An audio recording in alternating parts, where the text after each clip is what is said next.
शिव अपमानु न जाई सही, हृदय न होई प्रबोध। सकल सभई हटी हटकी, तब बोली बचन सक्रोध। सीताराम सीताराम सीताराम कहिए, जाहि विधि राखे राम, ताहि विधि रही। जय श्री। हे सभासदों और सब मुनीश्वरों, सुनो, जिन लोगों ने यहाँ शिवजी की निंदा की या सुनी है, उन सबको उसका फल तुरंत ही मिलेगा और मेरे पिता दक्ष भी भलीभांति पछताएंगे। जहाँ संत शिवजी और लक्ष्मीपति विष्णु भगवान की निंदा सुनी जाए, वहाँ ऐसी मर्यादा है कि यदि अपना वश चले तो उस की जीभ काट ले और नहीं तो कान मूंदकर वहाँ से भाग जाए।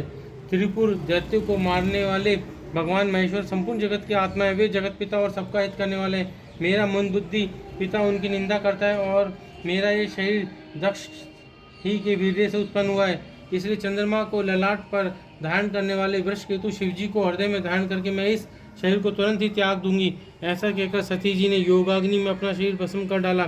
सारी यज्ञशाला में हाहाकार मच गया। सती का मरण सुनकर शिवजी के गण यज्ञ विध्वंस करने लगे। यज्ञ विध्वंस होते देखकर मुनीश्वर भृगु जी ने उसकी रक्षा की। ये सब समाचार शिवजी को मिले। तब उन्होंने क्रोध करके वीरभद्र को भेजा। उन्होंने वहां जाकर यज्ञ विध्वंस कर डाला और सब देवताओं को यथोचित फल दिया। दक्ष की जगत प्रसिद्ध वही गति हुई जो शिवद्रोही की हुआ करती है। यह इतिहास सारा संसार जानता है, इसलिए मैंने संक्षेप में वर्णन किया। इसमें ये बताया, शिव महापुराण में पूरा दिखाया था ना, वीरभद्र जाते हैं काली माँ के साथ, शिवजी एक जटा फेंकते हैं, वीरभद्र पैदा हो जाते हैं, फिर काली माँ ये जाते हैं, विष्णु भगवान, सबसे लड़ाई होती है, इनकी गर्दन काट देते हैं। फिर ये ना सती के पिता दक्ष इनको बकरे की सर लगाते हैं, ये वाली सब। सती ने मरते समय भगवान हरि से यह वर मांगा कि मेरा जन्म जन्म में शिवजी के चरणों में अनुराग रहे। इसी कारण उन्होंने हिमालय के घर जाकर पार्वती के शरीर से जन्म लिया। जब से उमा जी हिमाचल के घर जन्मी, तब से वहाँ सारी सिद्धियाँ और संपत्तियाँ छा गई। मुनियों ने जहाँ तहाँ सुंदर आश्रम बना लिए और हिमाचल ने उनको उचित स्थान दिए। उस सुंदर पर्वत पर बहुत प्रकार के सब नए नए वृक्ष सदा पुष्प फलयुक्त हो गए और वहाँ बहुत तरह की मणियों की खानें प्रकट हो गई।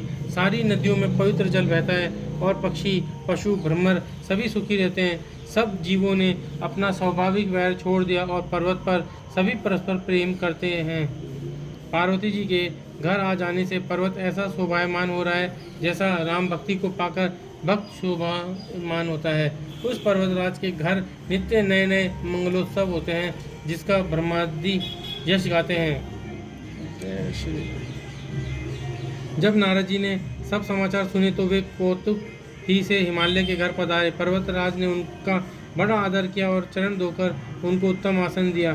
फिर अपनी स्त्री सहित मुनि के चरणों में सिर नवाया और उनके चरणों तक को सारे घर में छिड़काया। हिमालय ने अपने सौभाग्य का बहुत बखान किया और पुत्री को बुलाकर मुनि के चरणों पर डाल दिया और कहा, हे मुनिवर, आप त्रिकालज्ञ और सर्वज्ञ हैं, आपकी सर्वत्र पहुँच है, अतः आप हृदय में विचार कर कन्या के दोष गुण कहिए।